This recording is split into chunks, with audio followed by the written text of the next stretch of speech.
بسم الله الرحمن الرحيم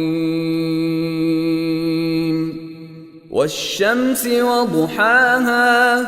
والقمر إذا تلاها والنهار إذا جلاها والليل إذا يغشاها والسماء وما بناها والأرض وما طحاها ونفس وما سواها فألهمها فجورها وتقواها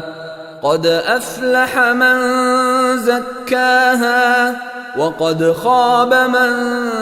دساها كذبت ثمود بطغواها إذ انبعث أشقاها فقال لهم رسول الله ناقة الله وسقياها فكذبوه فعقروها فدمدم عليهم ربهم بذنبهم فسواها ولا يخاف عقباها